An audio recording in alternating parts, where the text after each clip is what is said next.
এ যেন এক বদলে যাওয়া জনপদের গল্প। 2 দশক আগেও যেখানে অনুর্বর জমি বৃষ্টির অপেক্ষায় হাহাকার করত, আজ সেখানে দিগন্তজোড়া সবুজের সমারোহ। আমে সারি সারি বাগান ছড়িয়ে আছে চারদিক। এসব বাগানে পাতার ফাঁকে শোভা ছড়াচ্ছে বাহারি জাতের আম। প্রতিটি বাগানে ঝুলে থাকা থোকা থোকা আম যেন এক অপার সৌন্দর্যের প্রতীক। আম্রপলি, হিমসাগর, নাগফজলি সহ নানা জাতের আম এখন সাপাহারের প্রধান অর্থনীতির উৎস। আমের এই বাগানগুলোর প্রতিটি পাতায়, প্রতিটি আমে সাপাহারবাসীর ঘাম, আশা আর ভাগ্য বদলের গল্প লুকিয়ে রয়েছে।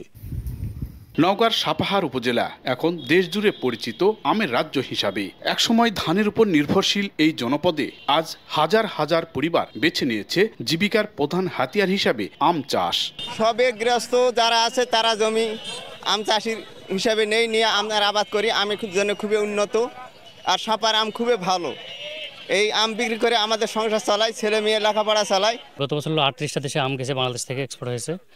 আর এবছর নতুন করে যুক্ত হয়েছে চায়না যদি আমাদের পার্শ্ববর্তী দেশ, এবং সেখানে তাদের চাহিদা কিন্তু বিশাল, এবং লক্ষ লক্ষ টন তারা আম নিতে চায় বাংলাদেশ থেকে। মে মাসের শেষ সপ্তাহ থেকে এই জনপদে শুরু হয় আম বেচাকেনার কারবার। এ সময় সাপাহারে জমে ওঠে কর্মচাঞ্চল্য। সড়কের দুপাশে বসে প্রায় 1 কিলোমিটার জুড়ে আমের বাজার। ক্যারেটে ভরা প্রান্তিক চাষিরা আম নিয়ে ক্রেতার অপেক্ষা করেন এই বাজারে।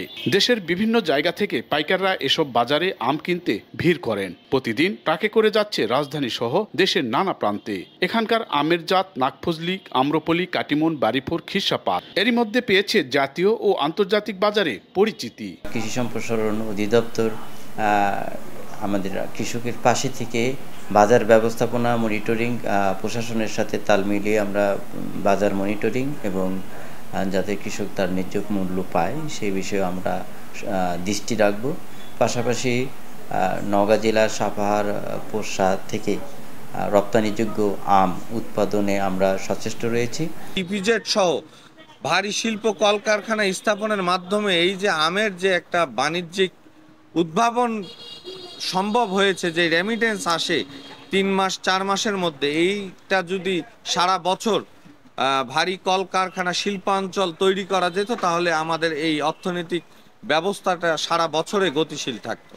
একসময় এখানে জীবন ছিল কষ্টসাধ্য, সেখানে এখন গড়ে উঠেছে বহুতল ভবন, সুপ্রশস্ত সড়ক আর নান্দনিক অবকাঠামো। উপর থেকে দেখলে মনে হয় সদ্য গড়ে ওঠা এক অভিজাত নগর, যেখানে ছায়া পড়েছে পাশ্চাত্যর ছাপ। আর এই বিস্ময়কর রূপান্তরের মূল চালিকা শক্তি আমকেন্দ্রিক বাণিজ্য।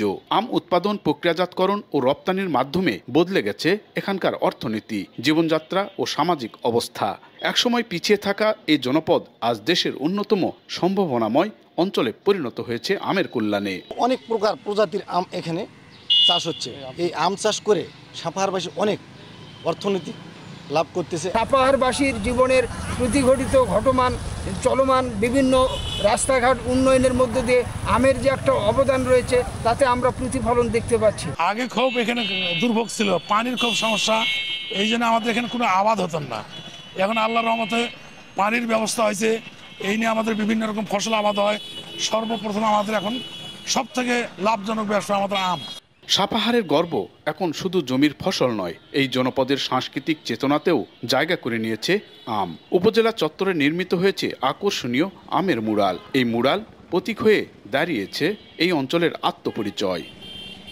সাপাহার এখন এক শুধু উপজেলার নাম নয়, এ এক সবুজ স্বপ্নের নাম, যেখানে প্রতিটি গাছ, প্রতিটি ফল জানান দেয় পরিবর্তনে ছোঁয়ার বার্তা। নওগাঁ সাপাহার থেকে এমআর রকি, সময় সংবাদ।